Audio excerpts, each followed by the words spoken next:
Hello, everybody. Welcome, welcome. It is August 12th, 1800 hours. A little late for me, guys, but we have a special guest, Sean Druelinger. We'll go into introductions here in a moment. We'll let some people trickle in, and we got a few people in already. It looks like. Let's see who we got. Oh, Charles was talking about the Heat already. It's We're warm talking about out the Heat here. before the stream came on. He's in San Diego though. I don't know what he's complaining about. What's going on out there? Isn't it like the coast and isn't it mild because of the Pacific Ocean? Can you live in San Diego and complain about the heat? I don't think you can. No, not when you live in Missouri. And this is the time of year, man. We're coming off of dog days of summer here, and man, it's been hot here. I complain about it every stream. I'm sure everyone's sick of Hmm. it, but it's finally cooled down, sort of. Only in the 90s today, low 90s. What part of Missouri are you in? So I'm in Southwest Missouri. I'm down by Southwest. Springfield, Missouri. So Okay. um, I live just outside Springfield. So like live near Wilson's Creek Battlefield, just like a mile away. Nice. So um, who else we got here? We got Christopher. Nice to see you. I see you, Chris. Probably David there. The boss is watching. So just like Yeah. when Devin was on, boss I was know. creeping. I was looking for my, lock and load swag. I had to get that on, and I had to get the beer glass, going for all that. And I love that. I just got a generic mason jar, yeah, little I know. bourbon and Coke, but I The usually don't dogs do it for the drink. noon stream, just so everyone knows. Anyone who is watching now doesn't only see the noon stream. Usually not drinking during the noon stream. It's usually more of an energy drink, maybe some coffee. But oh, howdy, howdy, welcome, welcome. Must be neat to have a T-shirt for a game you designed. Yeah, I bet that's pretty cool. Yeah, that's the perks of companies like Lock and Load Publishing. They like swag, and they do a good job of marketing and advertising. Was that okay, Dave? Yeah. You got the company notes, the line there. Yeah, yeah, it's in there, and you got the company on the back of the shirt as well. So Ooh, yeah, yeah. it's all fancy. But David Heath told me, he said he's like, yep, he's no problem, for Sean to come on, but just make sure, he's like, I have a mute button, like a cutoff button available yeah, to pull Sean. So if you suddenly like your connection disappears, it's probably that. if I'm suddenly watching YouTube videos with cats, then I'll know that I've been cut. You're out of here. Sorry, it wasn't even. You'll be like, yeah, that Wayne. I knew it. I knew those guys at Compass were right. Yeah, That Wayne Hansen. you mean Lock and Load? Not oh yeah, those Yeah, guys. yeah, the Compass. Yeah, we talk about a pre-show just a little bit. Not we're not gonna talk about that today. I'll save it for next week, probably stream. But let's just say that Wayne Hansen was on the mind of Compass again with my Oh Devil no, Boats review, and that thing was a year and a half ago. Anyway, I digress. Um, I digress. Don't show the tattoo.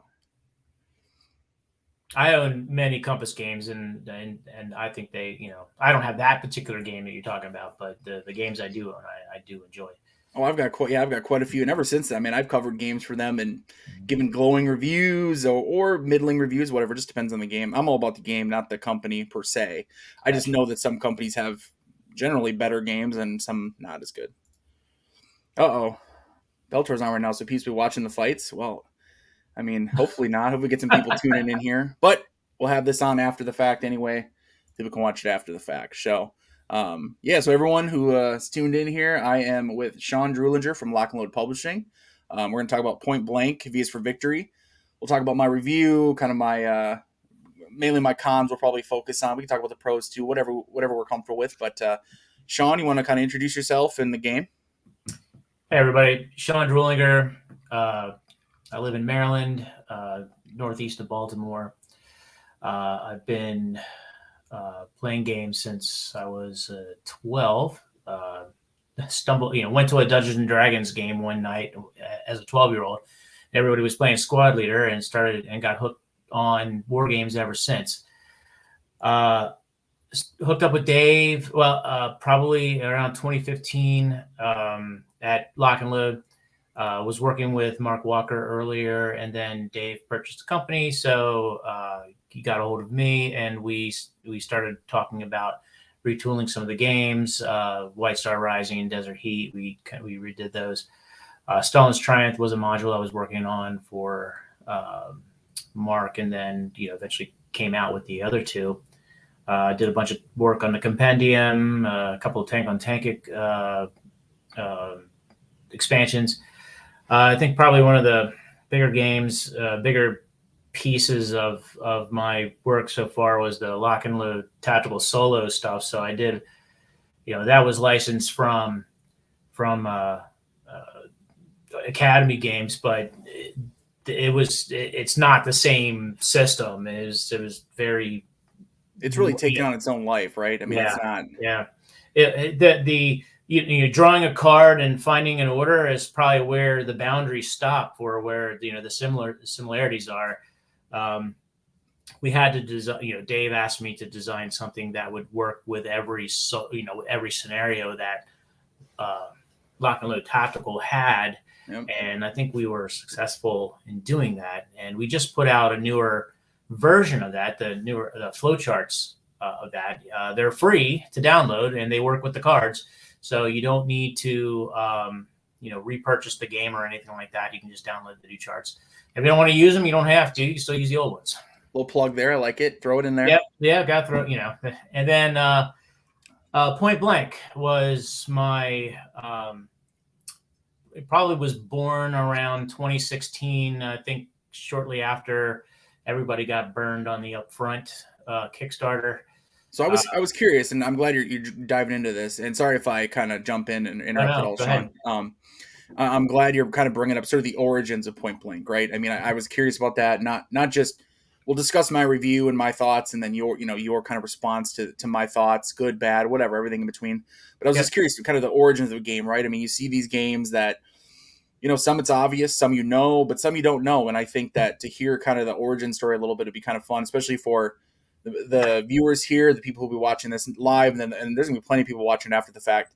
The viewers of my channel, this isn't we're not a lock and load channel, right? So you're gonna get a different viewers who maybe aren't necessarily exposed to lock and load publishing at all, or maybe just a little bit. So they're going to kind of see a little different perspective and see some different thoughts. So you said it started off with Upfront. I heard about that. I wasn't into that, but that was was it a Kickstarter they didn't fulfill, or what was it? Yeah, it was a Kickstarter. I believe it was put out by Valley Games, and it was well funded. I think it was several $100,000 worth of funding for, and it was a lot of people involved in it. Most wargaming Kickstarters don't reach that nowadays. I mean, unless it's a real more of a Mara Thrash style war game, right? A war game versus. Yeah, I mean they had everything in this, going into that, all these different nations they were including, and it was just so tempting. I think it was like maybe $65 or something like that. So we were on that, and then I was on that, and then they never delivered the game. I'm not going to say, my opinions on it or whatever. I mean, I'm disappointed that I didn't get it. I lost money. That's what matters, right? Yeah. So certainly, not jazzed about that, but it was pulled in. I was thinking about it, and that you could go get some of the Upfront stuff, I think, from like Wargame Vault or whatever. And I have my original copy that when I bought, it came out in 85 or 86. And I have some history with that. So the game. So my wargaming group is the Aberdeen Wargamers group back in the day, and a lot of Avalon Hill folks would come and go into that, Craig Taylor, Don Greenwood, things like that. And we would get playtest copies of games. That was a playtest copy. I got to play it, and then got to playtest some of the Bonsai stuff. And then my mother's French, so when the French version of that of Upfront came out in the General, the magazine that supports their games, all the names were hers. So I kind of had a history with it and soft spot for it, and I liked the game. And so when that one kind of went down, I was always thinking, I said, well, I think the market could probably have a World War II tactical game that's a little more meatier than what you typically see with some games out there. Not a lot of them were very in depth, and I thought that there was a gap there with in the game community for it. So I thought an original World War II type card game similar to Upfront would fill that void and be embraced. Yeah. Then And there's a lot of light medium card war games, right? And I yep, think when you see the crossover from Euro games slash hobby board game slash Ameritrash, whatever you want to call it, right? We yep, see that crossover into war games. The most common thing I think you kind of see is sort of card game, right? Card based mhm, games, lighter, like you said, a little just less complex, which can be a good thing. But then you're missing out on that chrome. You're missing out on the details, which some of us, at times, depending on who we are, but a lot of us war gamers, I mean, that's why we like war games, right? Is the detail, the simulation aspect. mhm. Nothing's perfect. We can always debate, how much is too much simulation, how much is too much complexity. I don't use the word crunchy. I know that it's a big word that a lot of war gamers use as crunchy. I don't. Chips are crunchy. I don't eat my board games, my war games. So I don't. I don't know what crunchy means, but I look at complexity and then what does it bring versus ease of play. It's a fine balance. We could go on and on. We could have a whole show to talk about that, but I do see where you're saying is that, like, yep, there's a lot of those lighter card games that are war games and in just the sense that the theme is based on maybe a conflict, but Mhm. how much of a war game simulation, right, a conflict simulation are they truly? Probably not, right? They're more of that arcade feel. Yeah. Um, Mhm. so definitely, I think you're right though. There is room for a meatier, heavier card game. Yeah. So I got to work on it and started putting together a prototype, a test scenario, some of the things that I wanted to. Um, I didn't want it to be an upfront copy. So some of the things I wanted to change in it was I wanted the units to be squad sized and not individual man. I mean, in upfront, it's a collection of individual men. You operate as a squad, but when you start taking damage, there's an attrition factor, and you start losing guys, or they get. Um, so I wanted to be squad based, and I wanted to separate the terrain from the action deck. I didn't want to mix it in, and I wanted to kind of handle some of the discard. I don't have the card, so I can't do anything function. And I'm not picking on some games. There's some games where the only thing you can do is discard, and then you can wait and hope nothing bad happens to you to the next turn. So I Yeah, wanted to address that in the game and provide some options with um, maybe some penalties to it, but yeah, and it all kind of came together. And around 2017, I think I had my prototype up and going, and met Dave at Origins, and actually, it was the first time I met him face to face. Was that at Origins, and we played it in an abandoned ballroom area. It was really weird. It was just a huge room, and it's just him and I. yeah. And Was it dedicated for war games? Is that why? no, no, no, no. It So was at no the one was hotel. there. It was at the hotel. We weren't even at the convention. So, quick aside, I sorry, I do this all the time. Quick little tangent here. So I was Sure. at Dice Tower when it was just the one convention. This was a while back. Now Right. they have like East and West, and then maybe some others too. But it was the original one, OG one in Orlando, Florida. Mhm. And there's a war game room, and I'd picked up Conflict to Heroes out of the Yeah. I think it was Cool Stuff Inc. had a little shop there, right, in the Right. convention, which is genius, by the way, because the Mhm. line walk out of there was crazy. But anyway, I'm going there, and I'm like the war game room. I look around, man, there's nobody in there.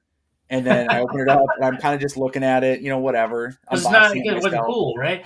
Yeah, yeah, yeah. And suddenly, like, two guys walk in. I'm like, oh, hey, what's up? And they're like, oh, are you here for the whatever tournament? And it was some tournament coming up. I'm like, no, I just got a game and I'm just checking it out. Like, oh, okay. And it went and sat in a different, but it was like this. I don't say it's a huge room, but it was a good sized room. And there was going to be a tournament in there later, so I'm sure they would have kind of filled up. But when it was just sort of the open play time, Right. it Yeah. was just like 2, 3 guys in there at a time. So, Yeah. but anyway, Curmudgeon tangent. I old do tangent. guys. Huddled over with tweezers and stuff. Yeah. Yeah, Yeah.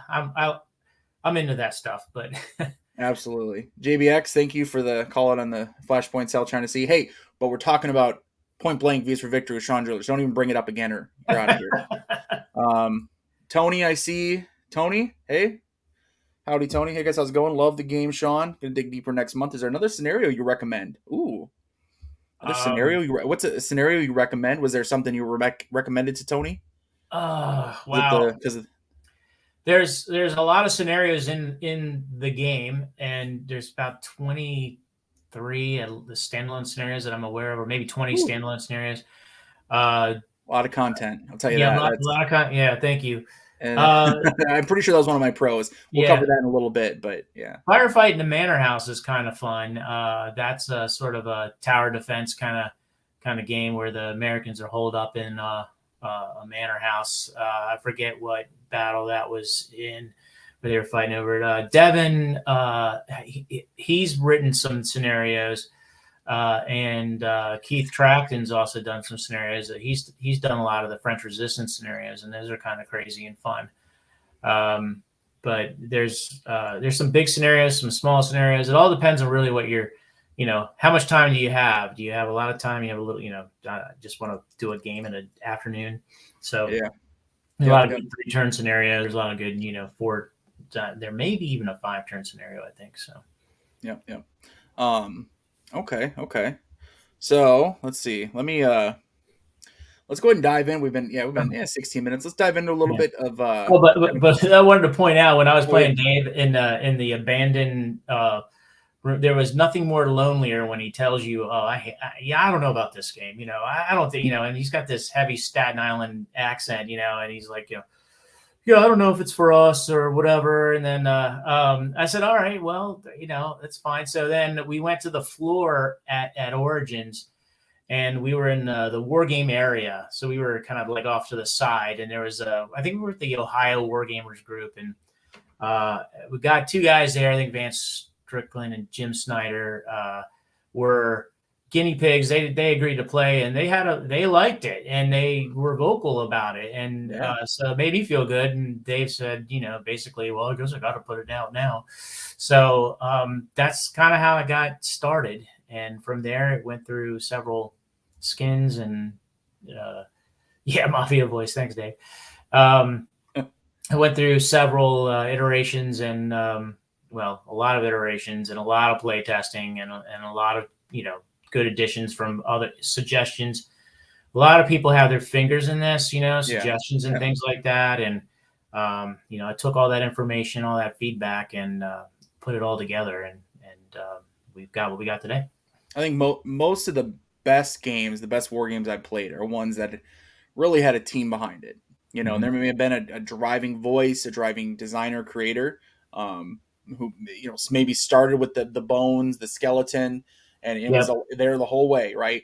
But you have those different voices that are offering criticism, bringing in new ideas. You get rid of some ideas, and then some are good at first, right? And then they later on, you're like, I don't think so. I think any good game, really, especially the more complex ones, the ones with more content, you're going to have more fingers in the pie, right? You're going to have more people involved in it. If that entire production of Point Blank was a one-man show from beginning to end, it'd be something else. I know you're good, but woo. No. The game like that, you need put it this way. There's a lot of guys' names on that book. So absolutely. In the support and play test, and from editing to suggestions, so I don't take sole credit for it, but my name's at the top of the bill, so I will take responsibility for it. That's what. Yeah. Well, yeah. Not all the credit, but all the responsibility, right? Yep. So when guys like me come along and are like, "Well, why'd you do this, this, and this? These don't make sense." But you're the one on my show, right? Yeah, I know that you're tough but fair, and things like that, and I always try. I think it gives a better product in general, for future games. I mean, this is not my first game, turn around the block with game design, but it's one of the biggest ones that I've done. And I'm not real pumped to do another 90-page rulebook game, but, Yeah.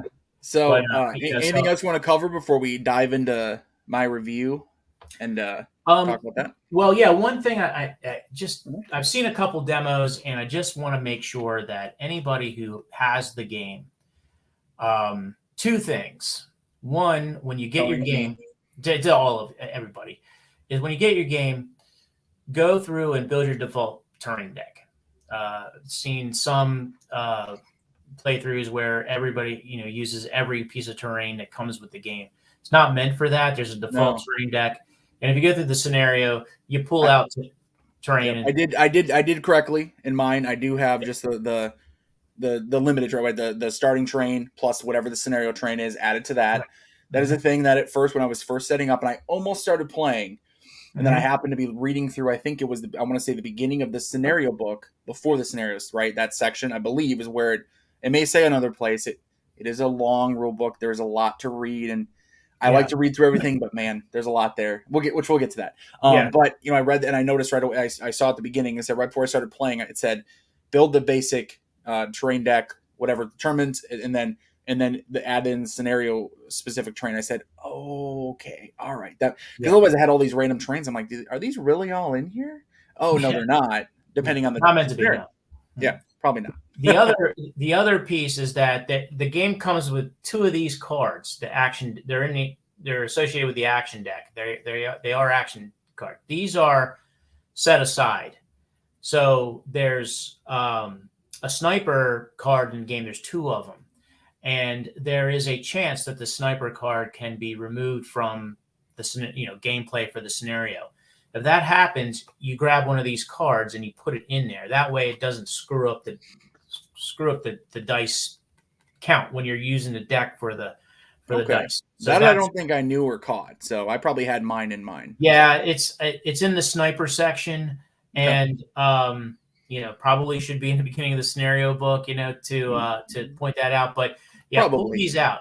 And the thing is you can still use them because for discard actions, they just don't have an actual icon on them, and that's why they're there. Fair enough. Okay. All right. That's it. That was it. That's it. That's all my. That's all my. Okay. Take a sip. You may want to take a sip before we dive into this. Sure. All right. Should we start with my pros or my cons? Should we just go only cons? It's your show, Wayne. Where we want to go. Yeah. Damn right, it's my show. You remember that guy who started talking about miniatures? Remember? You're out of here.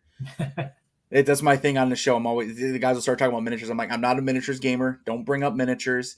Don't talk to me about miniatures. I do cardboard. I don't have enough time to paint miniatures. I would love to have the time, but I don't. I will play games with miniatures that are not like our games, not non-war game with miniatures. For instance, you can see Hero Quest, the new Hero Quest. Whoop whoop. Miniatures obviously in Hero Quest. That's the new 2021 version. But I did play that actually in February. It was great. I loved it. It was so much fun. I use the app for the DM or whatever's Argon, whatever the heck his name is. So then I can just play solo or whatever. It's great. So anyway, all right. So guys, so for those of you who have not watched my review, which shame on you, obviously you should go watch it. Now right now, stay tuned. Charles, weren't you here already? Did you pass out from the heat? Charles was talking about, he's the one in San Diego complaining about the heat. So did you pass out or something? All right, well, welcome back. Drink some water, ice water, just like I got. So I'm talking about my review, and I'm pulling up my notes, guys. So I had a full overview and review. Obviously, you guys should check that out when we're done here. Everything if you haven't yet. But let's kind of, Sean, let me just check. Let's just go to the cons. Why not? Sure. I don't know how long we'll be here. So let's just go to the cons, and if we have time, we can cover some other stuff. But so I have, looks like 1, 2, 3 sort of larger cons I talked about, right? So the things that I thought, honestly, this is my opinion, this is my thoughts, this is how it is. I always give my thoughts. I try to be fair, not perfect, but I try to explain myself as well, and maybe how I would have liked to have seen things different. So number 1, and guys, I'm just going to kind of read through my review kind of notes I have. I don't have a full script, but I basically have like a rough draft script that I do my reviews off of. So right, little behind the scenes view for you guys of how I do my reviews. So first con, the game is intimidating at first glance. The rulebook is, and I just have XX pages. I know it's, how many pages is the rulebook? I think the rulebook is 90 pages. 90-ish, 90 around, right? I don't have to be exact here. I know wargamers, they don't like approximations. Wargamers want the exact number. I don't have it. 90-ish. Sean's going to look. Sean's going to look. We don't want to have this people giving me errata for my video.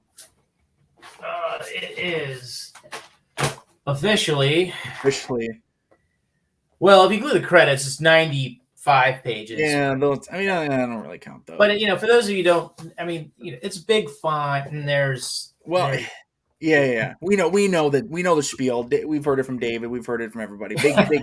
No, I say that when I do unboxings, my recon. I call them recons. I point out like, yes, it's a lot of pages, but Lock and Load does do big font with lots of pictures, lots of examples for sure. So, but I'll get through this here before too many more tangents. So, the game is intimidating at first glance. The rulebook is 90 some pages. The game comes with hundreds of cards, right?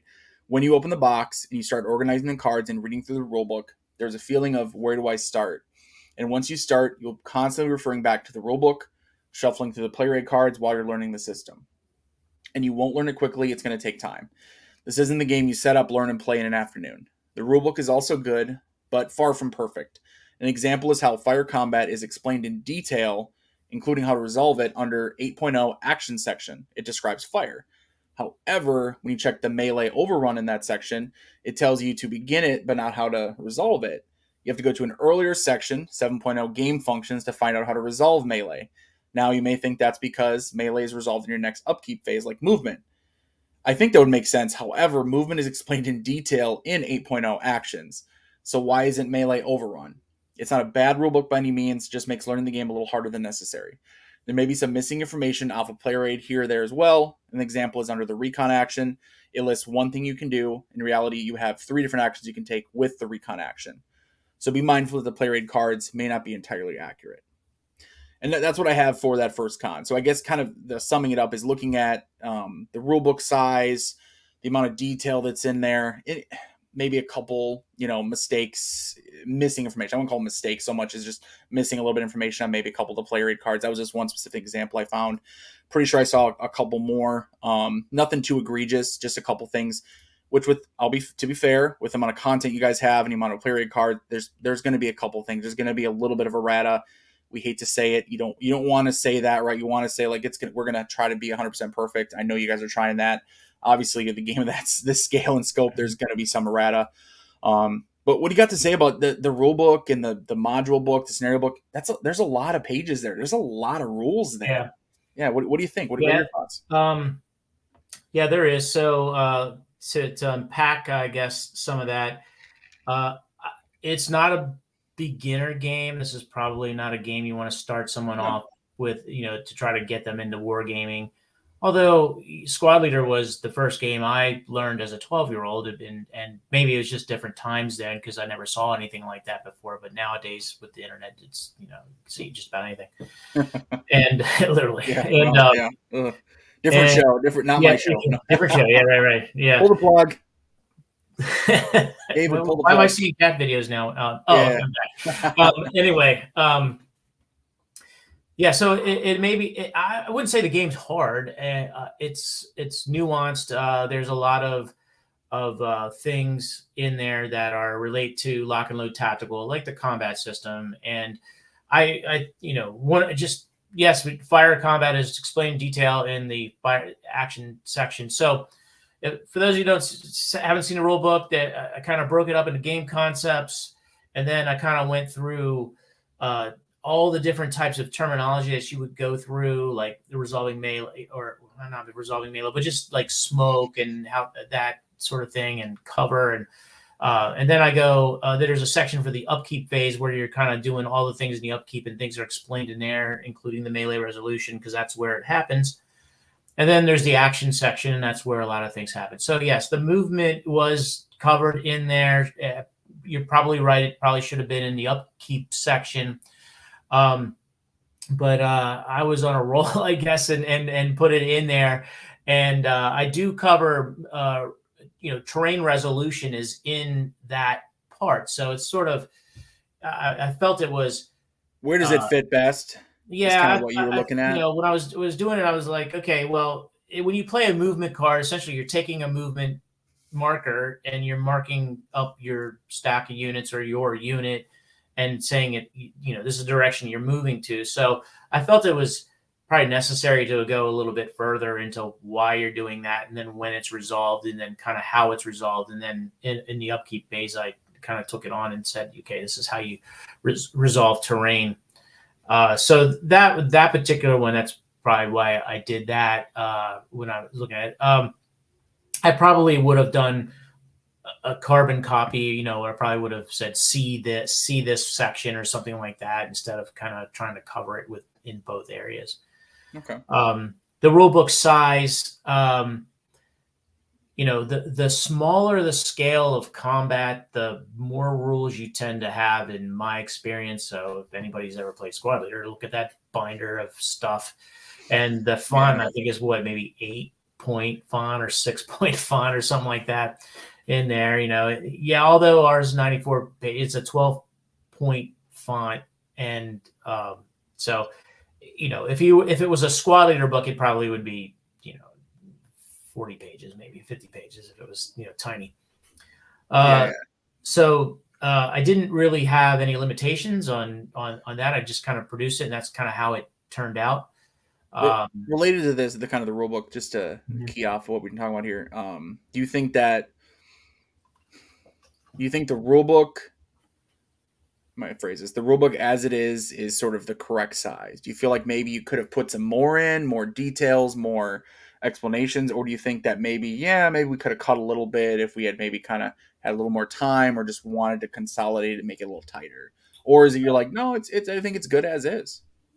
I think if I had the time to do it, I would have maybe added a playthrough or something like that, or I would have maybe given some strategy tips in there. Playthroughs are always helpful. I think most people appreciate them. Yeah, there's no real strategy tips, and so when you're trying to put something out, and we were trying to get this to Kickstarter for a long time. Yeah, and there was a lot of scrutiny going on, at least from me and some of the other editors and things like that we were trying to tighten up before we went to Kickstarter, and those kinds of things were nice to haves. And bring out the cards. We can do a playthrough. No, we're not. there's a good bit of videos on this, but I figured there was going to be a lot of video support, and there is out there. I mean, at least I feel it is. There already is for a game that's not officially released yet. It's not shipped, right? It's not released. It's not shipped to retail, to people, to regular backers.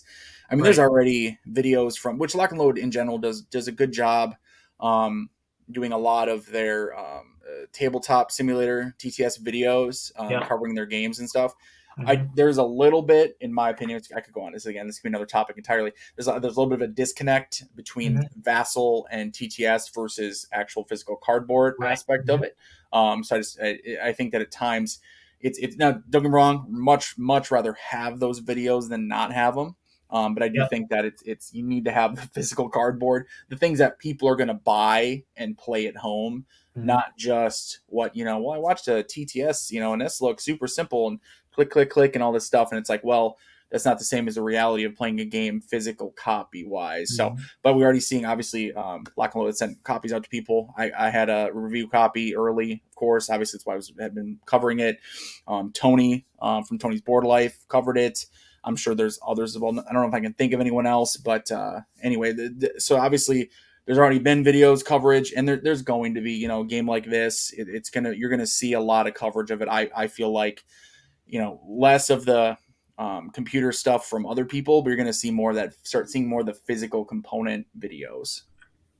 Yeah. So I didn't add those particular things. If I had the time, I would go back and do that. And when you do that, the more content you add, and especially if you rush, you tend to be prone to mistakes, I was really focused on the actual rules and the scenario, and I figured that the other items would be nice to haves and can always come out later. Yeah. Absolutely. No, absolutely. I think I always like to see the example play. I like to see it. It's not a necessity. Having a solid rule book is like my most important thing. I rant about it every week. And you have a solid rule book. Thank you. For me to say, hey, why is this here? Why is this there when it's not here? That's more of a, hey, I'm just saying, as I was learning it from the rule book, I wasn't learning it from one of you guys, unfortunately, right? I learned it from the rule book, which I like to do that because I'd rather do that because that's what I know the majority of people are how they're gonna learn the game, a solo game, right? And it's not a solo specific; it is 2-player. But I feel like nowadays you're gonna have a lot of people that are learning it. You also have a lot of people who learn the game solo and then go play maybe face to face or play on Vassal or Tabletop Simulator. So to learn it, most people are probably gonna learn it from the rule book, not a person. So and that's where if I catch something where it confuses me, which maybe I'm easily confused, and that's fair criticism of me. But I like to at least say that, right? And say, okay, well, this caught me where I kind of stumbled a little bit trying to learn combat, movement, and then just kind of making sure I knew which section I was in for that. So, but other than that, it's a solid rule book. If my complaint is just, hey, this one thing maybe could have been a different section, trust me, I've had complaints about rule books much different. But no, it's a fair critique, and certainly something that can be, reorganized for, hopefully another, set easy. of print for the game, after we sell out of these. And if it's going to be successful, it's going to be successful, and you'll have the opportunity to correct any little things where you go, let's tweak that, let's tweak this. But I just want to say, I know Christopher here, long time viewer. Yep, there's chatter about the game from my experience, and so far, other than Wayne, all positive. What? So let's do a quick aside here, guys. So every one of my reviews, the two things we're talking about, every one of my reviews, and I told you, Sean, I do a lot of digressions here. So every one of my reviews, I have the same format. At least since the last maybe 2 years I've been doing them. My first ones were way more chaotic. Now I have a format. I do an overview. I talk about introduce it. I have an overview of kind of how everything works. Then I do my pros and cons, and I do my cons first, things I didn't like, could have been better. Do my pros, and I do final thoughts. So every game has a con section. Even a game that I'm like, this is my new favorite game of all time, it has a con section. And trust me, there's going to be something in there. I would, for example, A Most Fearful Sacrifice from Flying Pig and Herman Lutman. Fantastic production, fantastic game, blah, blah, blah. But I was like, man, what's with these player aids? The text on them is like so tiny. And I called it out. And now with the reprint, guess what, everybody? Instead of doing them on 8x11, they're doing them on the double-sized cards. So even though initially they said, well, their sort of initial reaction was like, well, we intended it this way. This is fine. No, I think they realized once I voiced that, not that I was the only one, but you know what I mean? Like, I like to say, hey, if you have a beautiful game, I'm still going to say, well, what about this? It could be better, because make it better. That way your second edition or reprinting or whatever you want to call it is that much better. And now you have even fewer people like me complaining about it. Now you have all these great things. So, just being mildly provocative. So I'm not done with you yet, Chris. So, looking at my point blank review, so I could say something like, I'm trying to look back here. What did I say here? I'm trying to read through my little notes here quick. So I wanted to have Sean, cover for me quick. I'm trying to read this. There was a line of sight. You had a little bit of heartburn with that.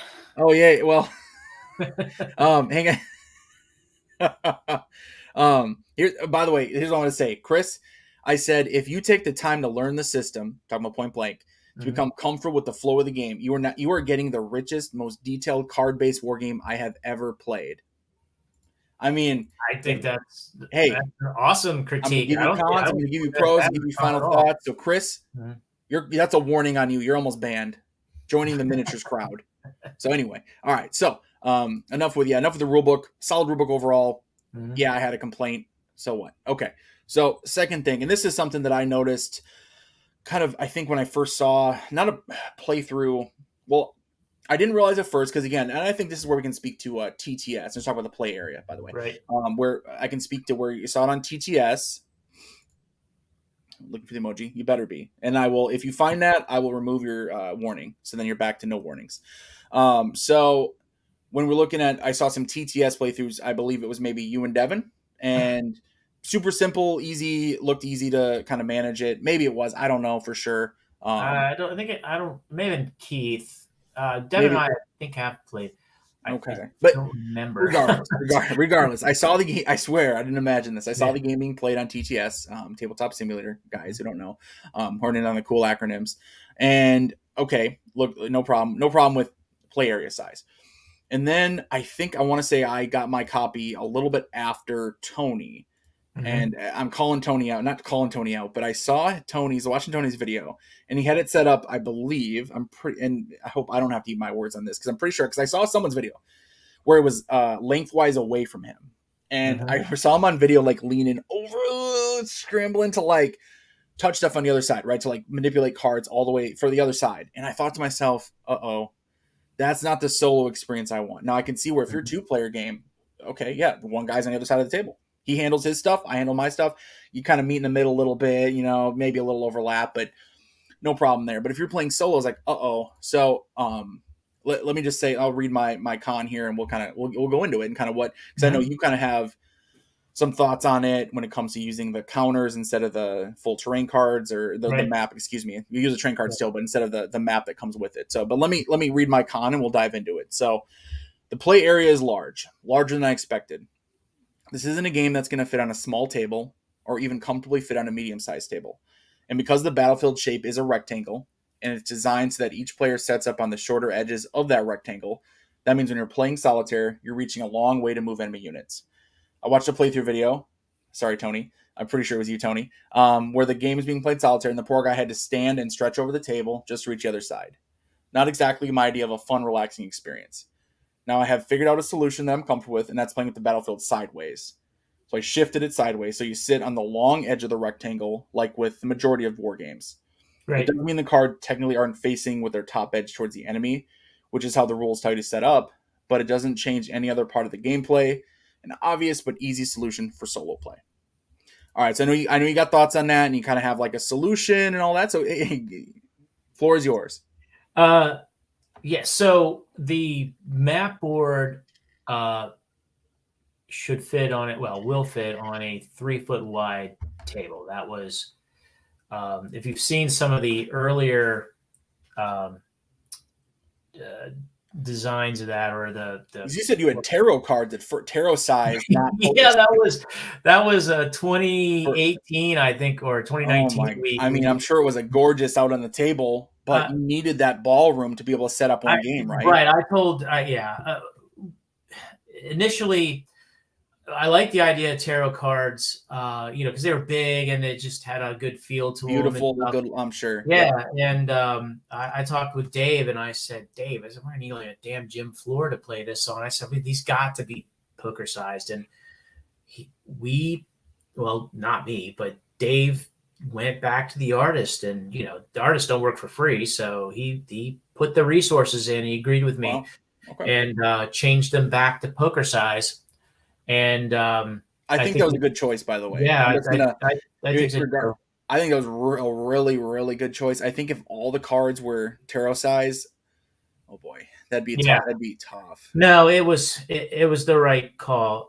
So the game originally didn't have a map board at all. It was just counters, and I was struggling to explain how to maneuver the units with the counter system, Yep.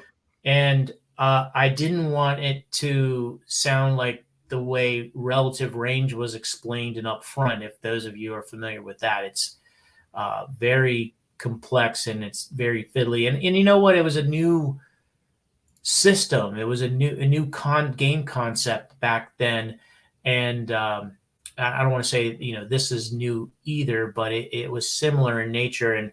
And so I was playtesting it one night with one of my friends in my gaming group, and he said, what if you had tiles that you laid out, and then you could just use those as the markers, and you can maneuver around on that. So I like that idea, and Dave and I talked about it, and we talked about doing tiles that were chipboard, and then the game would have weighed 39 pounds and not 9 pounds that it does today.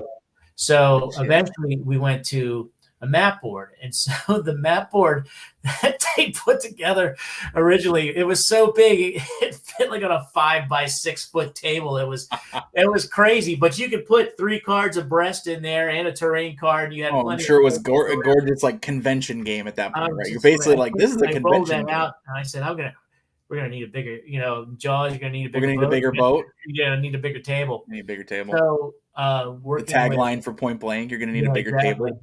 So we worked with Dave's graphic guy, Blackwell Hurd, who is It, a phenomenal guy. yeah, and let me say one thing quick. I think that you're gonna have people that say like, well, what about these games that have 9 maps, right? Or they have 5 maps. Mm-hmm. Those games are not. I don't think, and maybe I'm speaking for them, but I don't think that Dave, Lock and Load, Sean were looking for that audience with Point Blank V's for Victory, for that really Yeah. probably convention or vassal only, right? Like Right. most people are not setting up a 5 mapper at home. There are people, but most people are not. The vast majority are not setting up a 5 mapper at home. So like, Okay. there is a realistic size that you probably want to have if you want to have a game that is going to go to the widest audience. And I believe based on what you guys put out games that you want people to play. You don't put out Yeah. games for people to put on their shelf and whatever. You guys put out games that you want people to play. So Yeah. Yeah. So eventually we got around to making the map board the way it is today. And one of the things that, in working with Blackwell, we got it to a point where I wanted it to fit on a convention table. One of the rectangle. If you've ever, I'm sure you've been to cons and stuff like that. And they're usually 3 foot or just a little under 3 foot. And I was just at the WBC a couple of weeks ago and played a couple games with some folks, and we put the map board out, and it fit on those tables just fine. So, yeah, there's a nice shot of the. sure, this is something I pulled up on Board Game. I don't even know if this is fully. Yeah, it's that shows like the American side, and there's like there's more to the map on the other side. Yep. Oh man, this is a big one. Yeah, yeah. So right, yeah. So essentially, it's 5 sectors across, or 5 areas across, A through E, and there's a center line, a center row, which we call the 0 row. Yeah, that's a good So is this all of them, or is this one? No, this is just. It's 2 pieces. It's a 2-piece map. Yeah. And a lot of the scenarios only use the first 3 areas. So that's the 3 columns to the left, and the bigger games you can use 4 and 5. And if you spread it out, you can fold the map a certain way. If you don't want it overhang, if you have a 3x3, for instance, and you could fold the map under. But because that's what I did. Just for the record, I folded it for like my playthrough, the one that I filmed, right? Like besides, but just kind of messing around myself playing other stuff. Because I play games a bunch, guys. I don't just only do the playthrough. I played a whole crap load before I do a playthrough. So at least kind of seem like I know what I'm talking about. But for my playthrough, to fit it in a kind of a standard war game map, right size ish. I just folded the map because, like I said, I mean, you don't even need the map. You have the counters for this. You could set the areas and rows, but like I wanted to have the map out to look good, look better. But I just folded it where I needed to kind of make it that size to fit. Yeah. So a lot of times, when we use the map board, when I'm teaching the game to somebody or someone wants to play, we just use two of the areas, just to hold the cards and things like that. It's not even used. But if you don't want to use the map board, you can use the counters, and it should accommodate a smaller table space, because you can kind of shuffle things around. I mean, if you have all your cards lined up in one column, I imagine you might have, stretch across the entire 3-foot length, but most of the time you don't. A lot of the scenarios are smaller. There's a lot of scenarios that are not huge. They're not the full map size, really. So yeah, you're not using the full map. It's like when a game comes with a bunch of maps. Not even talking about the 9-mapper, right? But you have a game that comes with 3 maps. The new, I think it's a Victory Begins or so, whatever it is from MMP, the latest. It's Operation Barbarossa, and it has basically Victory Awaits. Yeah, Victory Awaits. I picked that up. It's nice. Cool. But it has 3 maps, right? It has Army Group North, and it's so you have 3. You can cover the different areas, but it has scenarios. Thank God for each of the maps where you can just use one map at a time to play a game. So you're not buying that saying, "Yep, it's 3 maps or nothing." I mean, they give Yeah. you that option, and I think most big map games too. Mm-hmm. So it's nice that obviously Point Blank does have that. The scenarios vary in sizes significantly. Yep. I think so. The full size map, I struggled with it when I really laid it out, and I was like, "What the hell?" Because I used to threw me for a loop. I didn't know. I hadn't done a ton of research before I got the game. Right. I Yep. had looked into it. I had read about it, and I was like, "Hey, I'm interested in this."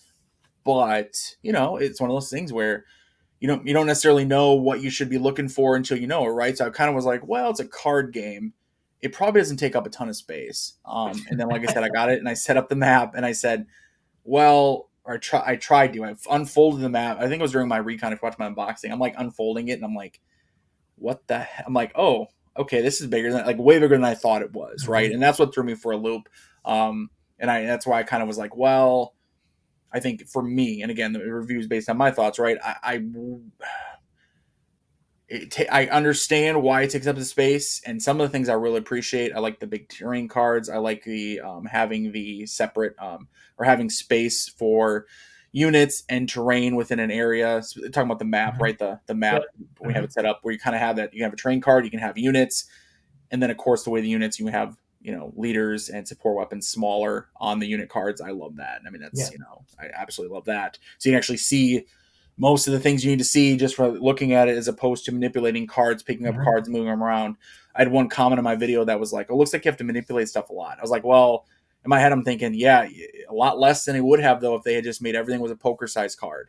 Right. So yeah, Yeah. So if you're playing without the map and say you're, out of terrain, sector 2 terrain, and you want to go to sector 1, and you can just take, change out the terrain card and put the new terrain in there and then mark it as sector 1 and then just move the other terrain back. So you're moving less cards when you're working with the actual markers instead of the map board. The map board, it was easier to explain in a rule book. And one of the key things, like you said, you learned the game through playing, reading the reading the rules. rules, setting up And the game, and yep, kind of starting to learn to play. Like that's right. that's how I think the majority of people learn their war games. And I that don't. was real important to me, and that was something that we tested with, because it's easy for me to play a game with somebody and teach them and at Yeah, a con or something I- like that, or at my game group, because I'm there, I know everything, I can just tell them. But it's a whole different game when you give someone the rules and say, hey, go play test this, and they go and try to have to figure it out. And that was one of the tests. Like, Nate Rogers took that, and he took the rule book and learned it, and he did all the boot camp videos and yep. such. And so that was real important for me. And again, getting back to the map board, I thought the map board would be necessary for someone new to the game, and it would help them play. And then eventually, using the counters, they would get it, right? Because they'd say, Yeah. oh, yeah, I don't need the map board. I can just use these. So I think I think that if you're looking at the size of the map board and you're saying, oh, this is a big map board. If you switch to the counters, you're going to save some space. It's still good. The game is not going to be a small play area. Probably not, unless you have a really small scenario and you kind of keep things concentrated. Then sure, but when you get into the larger scenarios, it's not going to be a tiny game, right? You may think in No. your head, card game. Oh, there'll be smaller table space. No, it's going to take up as much space as call it a standard war game at the least. So Right. You have a small table. There's scenarios to accommodate you. If yeah. you want to play a big one, then and the map board looks great. I mean, I Oh, feel I like it. That's people look at it, maybe and that's why. I mean, it's not like I pulled it out and went. It's just a blank gray thing, and it's like you just yeah. put the terrain Mhm. on. I mean, it looks really nice. But talking about the quick aside, one of my famous ones here. So talking about the learning a game and designer teaching it. It's one of my criticisms when I did my review of Absolute War from Carl Paradis GMT, Yeah, I had and that game too. yeah, his feedback was like, "Well, it's super simple. I can teach someone how to play in 20 minutes." And I was like, "That's not how people learn." I said, "I bet wouldn't it be wonderful if the designer came in the box and he could teach you the game in 20 minutes?" Yeah, he could pop up like a hologram or something, Yeah, and and like he'd answer like, your questions, and wouldn't that be perfect? He could point things out on the board for you. That's not how it works. We learn from yeah, rule books, it's a man. very Like, nuanced game, but yeah, it's fun. I really do he like that he game. advertised it as like excellent beginner game, and I think that's totally misinformation. I don't not think it's good for beginners. Well, not that I'm coming to Carl's defense, but there is a beginner game rule set, so maybe he was There referring. is. There is. However, you there it sometimes, not all, there's a bunch of information there, but it sometimes references the other rule book. So you Right. think that the solo book would be 100% by itself. It's not. It does reference the other book at times, like, oh yeah, so check this in the other book. It's like, well, then why even have a separate book? Just have one big thick book. But Mhm. anyway, I digress. So Fango Wolf, is the solo in the rule book or separate? I assume we're still talking about Point Blank here. Yeah. So the solo is part of the core rule book, Mhm. and the how to play the game, how to play solo is in there, Yep. and it plays similar to Lock and Load Tactical Solo, where there's a determination of what action is going to be made, and those actions exist on a player aid card, Yeah. and use dice to roll that, which we include with the game. Yep. And green and gray, Dave, good call on that. Anyway, um, and then from there, you depending on the pip combination, because there's a lot of actions in there. So, like if you have like a 3 and a 4 pip combination, it's one action. If you have a 1 and a 6 pip combination, still a 7, but it's a different action. So Yep. that's how I could kind of spread out all the actions. And then from there, you pick the solo card that matches the action, and you kind of go through the flow chart and perform the action. Yep. It's an it's an artificial intelligence. It's an AI, and not so much just a random card draw which you react to. Yep. Fango Wolf, you would know all about the solo system if you had actually watched my playthrough. So you're on notice now. Because in my playthrough, it's not against anyone. It's solo bot. It's solo against the artificial enemy opponent, as Lock Mode calls him. AEO. I've talked to David about that. I don't know. I'm still not sure about calling it that. But No, anyway. I actually came up with that in the Oh, original game. We wanted to boy. have so no, it's all good. It's all good. No, it's a It bot. sounds cool, but I'm like, as I'm It, doing my review, I'm like AEO. I'm like, that's too many. I don't have them. I don't have time for those syllables. Like, I got to cut to the chase. So yeah, we wanted to make it something maybe a little sexier. more than just bot. Yeah, Copier versus Xerox. I don't know. It's a yeah, whatever. branding One thing. tomato. Yeah. But yeah, so it's all in there, and then there's flow charts, guys, and then I like this solo. I mean, I you saw me play with solo. I'm sure I mentioned in my review how much I like the solo. I think it's really well done. I said it takes a little extra time because you have to go through a flow chart to decide an action, Right. right? It doesn't just magically happen. It's not like you're playing against a computer, but you take that extra 10 seconds to go through the flow chart. You got an action. It's reacting to the situation on the board, the situation of the units, which is, like you said, Sean, much better than just a random. You're not just rolling dice randomly. You're rolling dice to then guide based on the board situation. So Right. So, but if you're playing solo, you can play it however you like. So, of course, some folks may enjoy just rolling what the actual action is, and then making the determination of what unit, how they act. So you can I don't want to say house rule it, but it's a complete solo system. But it's Mhm. we're not going to support you if you have questions and you just want to play it kind of however you want. The secret sauce on the solo system is you're really playing me. That's how I play. That's the decisions I would make. All the decisions are what's on the ground, and it looks at what's on the ground and reacts to what the situation is on the ground. Yep. How close is the enemy to an objective, and if it is closer than, say, one of its units, then it'll do something different than if it wasn't that close to it in the same order. So Yep. I'm just looking at my review. Yep, I mentioned under one of my pros, the solitaire bot, which is called the AEO, artificial enemy opponent, is very well done. And then kind of skipping to the end of it. Maybe surprised in the long run how challenging of an opponent the bot turns out to be. Overall, I think the bot is fantastic. Kudos to Sean and the rest of the team at Lock and Load for including with the game. I think I can speak for many of us solitaire wargamers when I say we appreciate them creating a bot in the first place, and appreciate even more that it's included in the base game. So definitely. Well, I know Fango Wolf has a question. Do you keep terrain you have passed on the map? And then yes, relative range was a mess at first. terrain, There is a function during the upkeep phase where terrain is removed. Get it However, out of here. however, Oh, it's only terrain is removed if there is no unit adjacent to it. So that's what I thought. Woo. if you are, say, 2 sectors away from, say, clear terrain or something like that, and there's no other unit around it, it's taken out and put into the discard pile.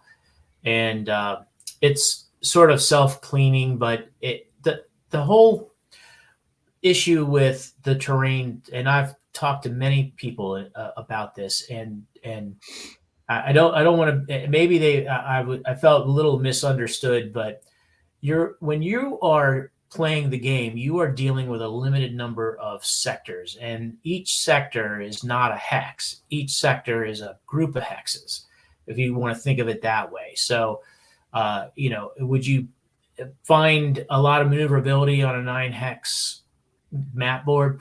Probably not. So you had to have different terrain options within each sector, and that's what the game kind of takes into account. And some of the things that some folks didn't get or didn't really like on first explanation was the fact that, hey, I can see you, and then I can plop terrain down in front of somebody, and now I can't. And to me, it's when I was working that out, infantry combat's dynamic, and it would be very troublesome, I think, to micromanage every move of every squad. And most squads, when they end up in a particular group, and I did 10 years in the military. I was attached to 29th Infantry Division. I wasn't in the infantry, but went everywhere they went. Anyway, so if you, for instance, if you have let's say a tiger has got great position behind a stone wall somewhere and it's blasting everything that you have, you can do something called a recon action. And you do a recon action, you may be able to find, say, you draw terrain cards out of that recon action. Yeah, and it's one of the things you can do. And you may find something that is terrain blocking. And so then in your upkeep phase, you can drop a piece of terrain in front of the tiger tank and blocks line of sight. And it sort of kind of models the fact that they've kind of moved around into another shadow, or they found another piece of terrain, or that's not in direct line of sight of the tank, and you don't have to micromanage that. And then in turn your opponent can play a recon action and remove that terrain, and it symbolizes the same kind of thing. But it's impulse based, and you may not want that, may not be your best move at the time, but it's an option that you can leverage. Terrain is very important in the game. It is a key. Absolutely. It's very key. I don't have a problem with the system, the terrain system itself. We'll talk about line of sight here in about 30 seconds. But the terrain system I loved. I had no problem, and the idea of even changing the terrain within an area, or excuse me, within a sector. It makes sense, right? Like Right. This is not a 9x9 grid in the battle, right? This isn't. Right. That's it. This is a larger area. It's abstracted, so it's okay to say it's literally maybe the same as kind of what you're saying there. Kind of you're moving to cover, maybe from open to cover, right? Well, instead of you're not moving a sector or a square or rectangle, maybe you're just changing the terrain card, but that's the equivalent, right? It's the abstracted way of saying, hey, this squad is now moving to cover, not just standing in the open. Right. Yeah. It's just standing and getting blasted, because if you were doing that, then it becomes an attrition thing. And that isn't very fun. And that was something that I tackled early on. I said, terrain is dynamic. It's same. And that doesn't fit tactical scale gaming. It isn't you've talked about the size of rule books, but it comes to the type of gaming. Well, you have strategic or even operational. Many times, it's terrain can have very small impact on the battle, because at that scale, right? You're not looking at the terrain because you're not thinking of, yes, this division is all the men in this division are hiding behind a stone wall. Well, no, that's not, that's not reality, right? So it's more like, terrain has no effect on it type of thing, or very little, versus maybe large scale terrain, rivers, right? Versus cities, versus here, we're talking squads of men. Yeah. Well, that's a Mhm. different story. So let's get into my last con here. So kind of related to terrain, although again, I like the terrain. I had no problem with the terrain. I like the system. I like all that. But something, Sean, and this may be the thing that we kind of disagree with the most, or the thing that we kind of are like, maybe I don't know if I'm going to come around to your way of thinking here, because this probably my biggest con. Mhm. So if anything, if the things I've talked about a little bit more of like suited to person, fine. But this is probably my biggest con. The biggest issue where I was like, oh man, I don't know if I like this part of it. So line of sight. Okay, let me read my little con here. So line of sight. Oh man, there are procedures and systems in this game design that I questioned at first, but once I played a bunch, I came around and really started to appreciate it. Movement is an example, which I talked about in my pros, which is true. The movement, the way it was kind of the delayed movement at first, I was like, this seems like it's just adding complexity. I love the system. I love the delayed Mhm. movement. Again, I talked about it in my pros. Love the way that you kind of set movement. It shows that it takes time to move. You don't just, Yeah. pulling a trigger is one thing. Moving men a distance is an entirely different thing. And so I really like that, how that works. But with the line of sight, I, it's tough. First off, to be perfectly honest, I'm not sure this game needs line of sight rules, period. It's a card game with an abstracted game board made up of terrain tiles. It comes with a paper map you can put down and play on, but really that paper map is just a guide to show you how the battlefield is made up. What really matters is those abstracted sectors of terrain, with the battlefield also divided by columns called areas. I'll stop there. I'm not trying to teach you the game from the review. My point is, why are we worrying about line of sight in a card game? You are already abstracting many aspects of it. If you really insist on having line of sight in your card game, since Point Blank is tied to lock and load tactical, a lot of similar terminology, why a complicated line of sight system? I watched a video from Devin at Lock and Load, and you could tell he was struggling to explain the line of sight rules. And the guy has probably played the game dozens, if not hundreds of hours. I'm not trying to call you out. Sorry, Devin. I just had to use you as an example. The line of sight system in this game is complex, but unlike combat and the movement systems, it doesn't seem to me that it adds enough to the gameplay experience or simulation aspects to make it worthwhile. Okay. So again, probably my hardest critique of the game, right? Here's the deal. I have some little cons here and there. Hey, this could have been different in the rulebook. Player aid card, maybe here there was missing a couple Well, bits of those are the text. easy ones. Yeah. Whatever. Yeah, whatever. Line of sight. Oh man, that's probably my hardest critique of the game. So, Sean, what are your thoughts on line of sight? Well, when designing the game, because I wanted it to be a tactical feel to it, I thought line of sight was important. And I struggled a little bit with line of sight because, I didn't. If you have a grid and you count up and over to a unit, then they have to do the reverse to get back to you, because there's a possibility that if they do the same procedure, you may not be able to see them, but they may be able to see you if they do the other thing. So that was, and I thought that was a little gamey to do that on such a wide grid surface between each other. So what I Okay. did is I used that zero row, the yellow colored band of sectors.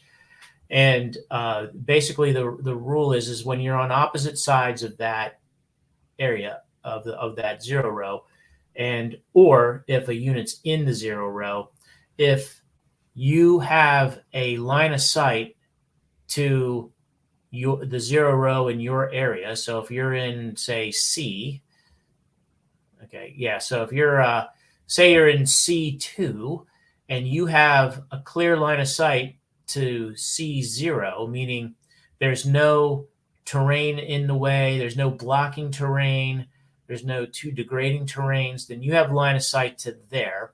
And then your target, if it's sitting in, say, B2 of the opposing side, and it has clear line of sight to its zero sector there. It doesn't go to C0; it goes to B0. B0, I'm sorry, B0, yeah.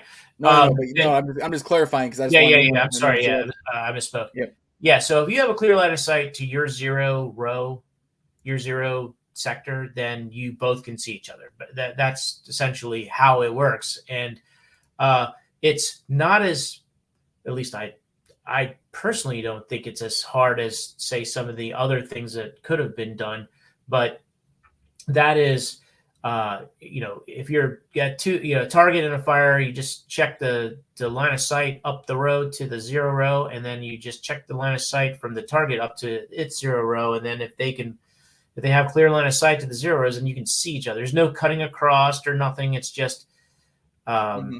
that's how it goes. And yes, it's a little abstracted, but it's at least it's managed, and you can game it, right. So you Yep. can strategize how you want, to accommodate that, and that's where the putting in terrain tiles to block things or whatever might come into play. And I then if think. you're so then if you're on the same side of the map, then it's a little different. Then it's more of like, okay, I cut across the road, and if I have anything in between, then you can see you and back and forth. Yeah. I do think that maybe, so on kind of retrospective, just thinking about it, and since the review and everything, I think that maybe the line of sight system itself is maybe a little less of an issue than I kind of initially thought. But I do think that how it's explained in the rulebook, and maybe go back to a little bit of rulebook critique, I think the rulebook makes it seem really complicated. The rulebook, in my opinion, I think it describes it. I don't have the rulebook in front of me. I hate to misspeak. I hate to just say off the cuff, but I think it describes it almost like there's like four different things and this and that. It just seems like it makes it more complicated. You did a really good job explaining it. And now you say, Oh, well, thank it's you. the designer teaching it is easy. Well, but here's the deal. Right. I think that what your words could have been translated into the rulebook maybe a little bit more clearly, Mm-hmm. in an explanation, as opposed to, it almost feels over-explained in the rule book. So I feel like when you look at the rule book, which then when I talked about Devin in one of his videos, when he was explaining it, he was basically like doing the rule book version of explaining it. And it seems really, really complicated. How you just explained it, it doesn't. So it's like, Mm-hmm. where's the disconnect, you know? Right. So in the rule book, there's like one big graphic that shows every possible line of sight combination. Yep. So it's a big, And I don't think I have the picture, unfortunately, on Board Game Geek here, yeah. It unfortunately, takes but it takes up a whole page at least of it, and um, I mean, I probably need to turn a light on here. Hold on, and I I mean, I could probably show Devin, yeah. Yeah. picture of it here if I can. Sean's about to bust it out, everybody. Look at this I'm busting live. out the rule book, guys. We're getting Yeah. this right. We're getting the rule book out. This is getting real right now. Let me check that what you said, Wayne. Yeah. So So right. So there's that big graphic, which it's a big and graphic, and it shows lots of different combinations. And yep, then if you go over here, there's more on it. yep, And so I try to explain in that section every possible combination. So if you're opposite sides of the map, this is what you use. If you're on the same side of the map, this is how you use it. If you're higher or lower, so um, I went into depth on each one, and I'm sure I'll be writing forum posts about it. But well, it, when people are asking questions, again, line of sight is a common thing anyway with these games anyway. So let's not yeah, act like it's not a point blank issue, right? Line of sight is any. I don't know. I play a lot of Blind Swords, the American Civil War system, and I think the line of sight rules are pretty clear. But I still mhm. see so many questions on Board Game Geek wherever that it's just like, and sometimes they throw it for a little bit. Like I'll read it and I'm like, oh, that's common sense. What do you think? And even asking that. And sometimes I read it and I go, oh, that is a good question. I don't know if I've ever had that Right. come up. Yeah, at You least you're know? not going to fist fight over whether the thread crosses a bush or something. Yeah. No, nothing like that. I think it's just sort of grokking the initial sort of reality of what line Mhm. of sight is in point blank, right?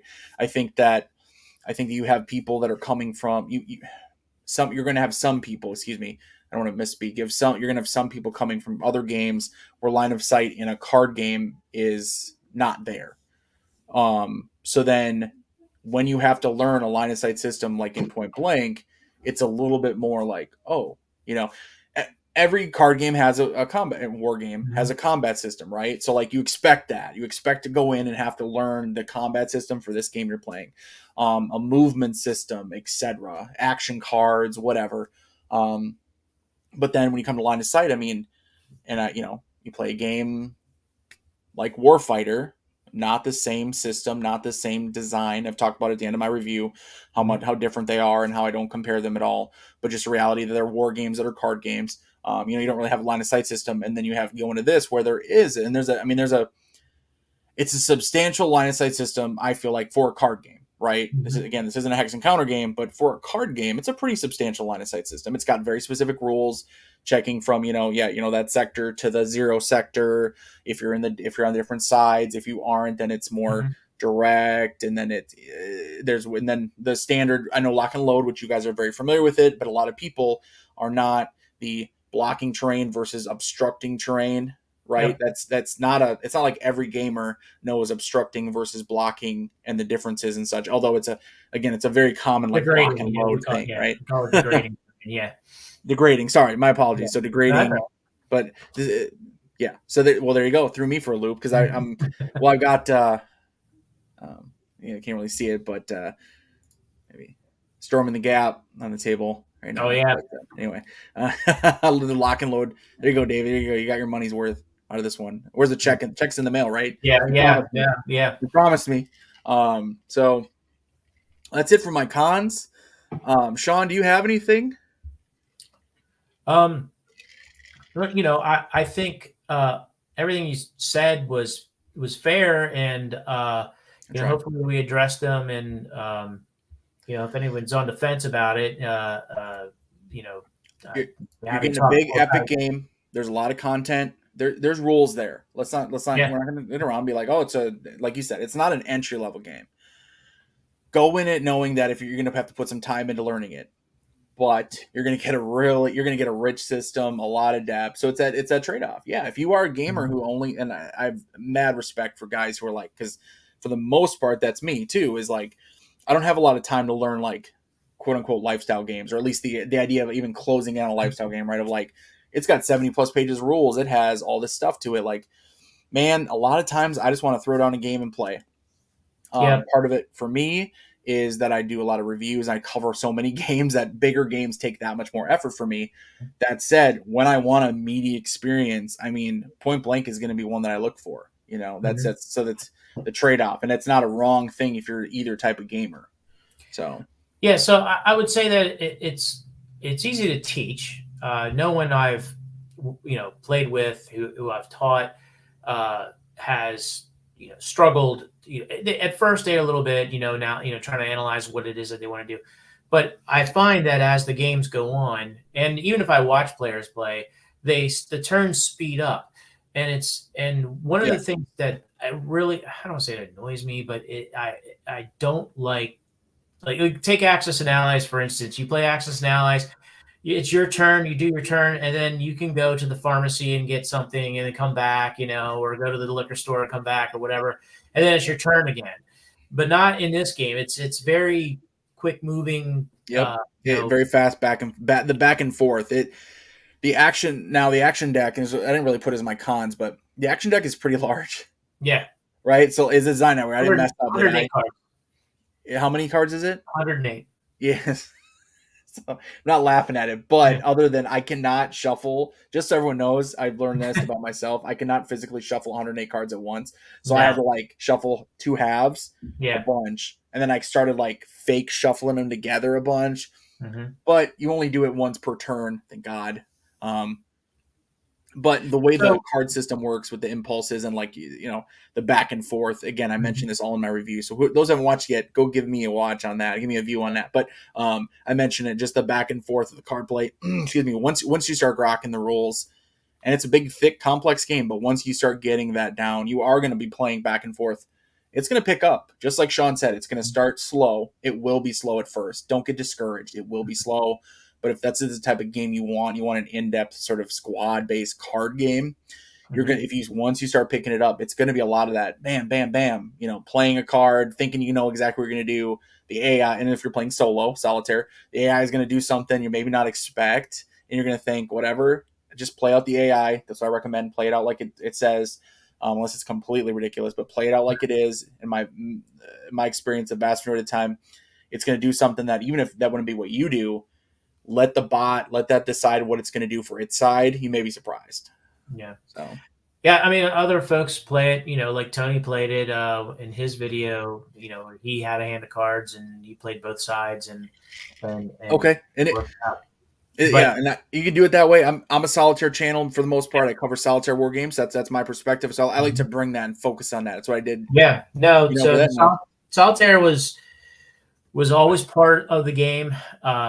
It was, originally I designed it as a 2-player card game, and the bot came after the fact. So Yeah. and I toiled over how I wanted to do it. I mean, I did play around with like randomized card draws and things like that, and it just didn't work out. I just thought it was too random and didn't seem to have any intelligence in it. So Yeah. that's why I did what I did. But I just want to point out, the action deck is 108 cards, but in combat, or I don't want to sound like I've been in combat or something like that, but when you have combat, and if you're just sort of maneuvering around, the game is slow, right? The deck's not going whittling down. When you start having taking pop shots at each other, you're using more cards to resolve that. And then when you have melee, you're whipping probably 10 cards out of the top of the action deck to get through that. And it just symbolizes that, when forces close, then the game starts to speed up. And so the combat sort of is determined faster. And that's sort of baked into the action deck getting spent faster. So it's a clever system. I like that. Because it makes me think of almost like it's kind of an abstracted fatigue level, right? Yeah. You're just maneuvering around. Yeah. Okay. Slowly, but you're using up some of your energy, of course. But you get into combat, suddenly your fatigue meter's dropping, right? Like your I should say your energy level's dropping. You're getting fatigued. Like you're fighting now, and in close combat, you're getting into it. Now you're getting, you're running through that deck. So it's like you're using up the available energy that's available for the battle, And we do have fatigue in the game, so if a separate issue, separate. Don't get confused. Don't get confused by that. Don't let that throwaway comment. Occasionally, I'll get someone to be like, "Well, you said this." Like, well, yeah, we'll read the rule book. Yeah. don't let my throwaway comment on fatigue. Fatigue is part of the game otherwise. So, but Sean, thank you so much. I think we'll wrap it up here. Thank you so much for coming on. Yeah, I appreciate it. Thanks for letting me come on your show and talk about the game. It's one I enjoy. I don't care what Chris says. I liked it overall. I was honest. I said it's a heavier, more complex game, but also you're going to get a rich experience then, right? You're going to get a lot from it. You put in that time and effort, you're going to get a lot from it. So for those who, on the fence, whatever, I have videos on it. Tony, Lock and Load has videos on it. The game I think it's on the boat right now, the slow boat from China. So it is on an actual ship right now, somewhere in the Pacific. I believe it's supposed to arrive next week in Los Angeles, and then it'll head to Denver, and then to Pueblo, where Lock and Load is headquartered, and then out to everybody in the U.S. And I think they have something set up for it to go to Europe. So when it gets to Europe, they send it, I think, all in one big shipment to, I think, all that logistical stuff goes on behind the scenes. We just worry about, we want the game and we want it now. Right. Yeah. I learned way too much about, I'm sure I can only imagine manufacturing on this one. So I can only imagine. But Sean, I know, and thank you. I just want to say thank you. I know you said you spent 10 years in the military. Thank you for your service. Oh yeah. Thank you. Absolutely. But everybody check out the game. And if you like it, you love it. But otherwise we're out of here. So see you guys. See you, everybody.